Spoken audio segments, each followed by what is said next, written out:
Dear humans, my name is Amorithia. Amorithia. I know exactly what you're thinking. Who in this world would be named like that?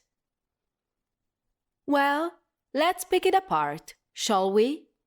You see, my name is composed of one main element, the Latin word amor, which means, ta-da, love. And I assure you that yes, love has something to do with me, but unfortunately, I'm still trying to come to terms with who I am and how I fit in the love picture. Because in my world, it has never been just me, just I, you know? Especially when it comes to love. Eros, Cupid, Aphrodite, ring a bell? Well, there's a name missing from that list. Mine. I am a goddess, just like them. And right now, I'm recording this message for you from this world, my world, a planet parallel to Earth called Fluxo, the home planet of all earthly gods. So, why have you never heard of me back on Earth? Well, you better sit tight, because just like love and faith, it's not a simple subject to address. I know that you humans have differing opinions about gods. Over the centuries, your ideas about us have changed a lot. But generally, I'm quite sure that Greek and Latin cultures have spoken to you about them as supreme beings to be revered. So throughout your history, you have revered them. You have built temples, established rituals, and prayed before a wide array of deities. The reason you've never heard of me is that I am just an employee. I mean, aren't we all? At least in my line of work, there are tons of deities like me. The working class type of gods, I mean. Let me explain. You are familiar with Beyoncé, right? Well, Aphrodite is like the Beyoncé of goddesses, while I'm the equivalent of Solange Knowles, who, for those of you who might not know, is Beyoncé's younger singer sister. And if you allow me to comment on that, it's a bit frustrating, actually. You humans know who the pop stars among gods are, but not the other celestial beings on Fluxo who are actually working for you.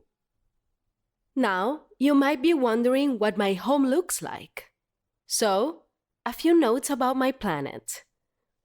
Fluxo is a colossal piece of floating material in space, entirely engulfed by a vast, boundless ocean of ether. This ether isn't like any water you might know, though. It's a mystical, translucent fluid shimmering with iridescent colors. Nothing stays still here, and neither do we. A giant assembly line is always active. Leisure time is scarce. All the stuff you humans see about gods being in nice, sexy poses and staring at their creations with very consequential looks on their faces? Pfft. That's painter's business. We gods, we work.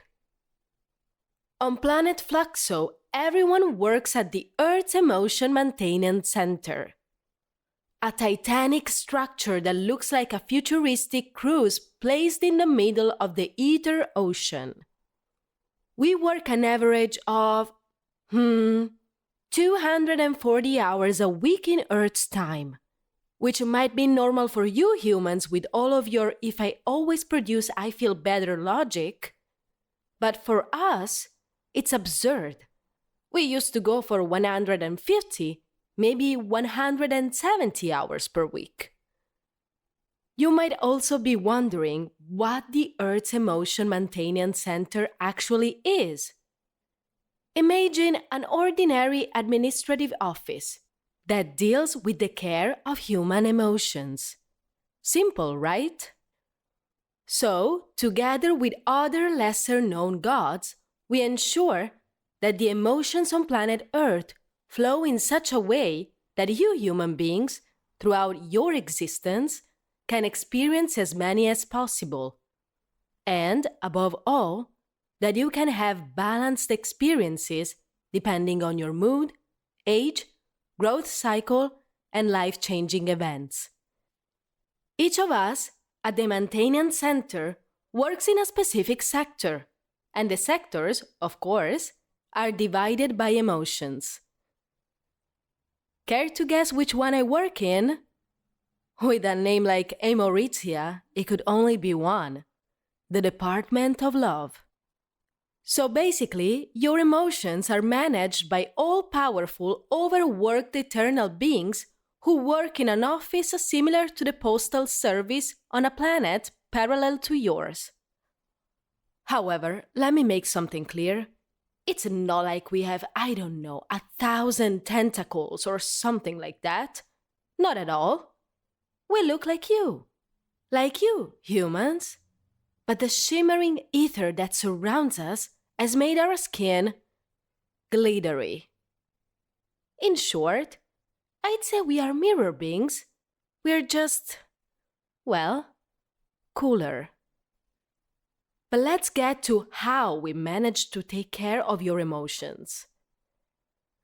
At the center, everything happens digitally. You didn't think we were so old-fashioned, did you? And naturally, we also work with a touch of magic. Each of us at the Earth's Emotion Maintenance Center has a desk with an interactive and magical screen through which we visualize the events of your lives and a chart that shows what emotions you're experiencing. When there are excessive swings, both positive and negative, we ensure that they align with your personality and life choices. Otherwise, we get our hands dirty and intervene to reduce these swings, so you get the opportunity and time to understand yourselves and what's going on with your lives. The point, as you know, is that throughout your existence, you have fun, feel sad, get moved, fall in love, get angry, and so on. And this, on an earthly terrestrial level, creates a flow. A flow that, despite variations, is ever-flowing, constant. And not only allows you humans on planet Earth to live your lives, but this flow also maintains fluxus ether flowing, which in short, feeds our vital force as gods. We live off the ether like you humans live off blood, or social media feeds. You might wonder what the hell we're doing when you experience, let's say, the worst part of your emotions. Well, we do our best to take care of how they flow, but sometimes the shifts you experience are incredibly fast and unpredictable, which is why we can't always maintain its consistency as we'd like. But now, let's go back to us and finally to the reason why I'm here recording this message for you. In the last 10 human years, there has been a gradual yet consistent decrease in trust in the feeling of love on planet Earth. A problem that I assure you reflects on all the emotions you experience, and even more importantly, on your survival as a species.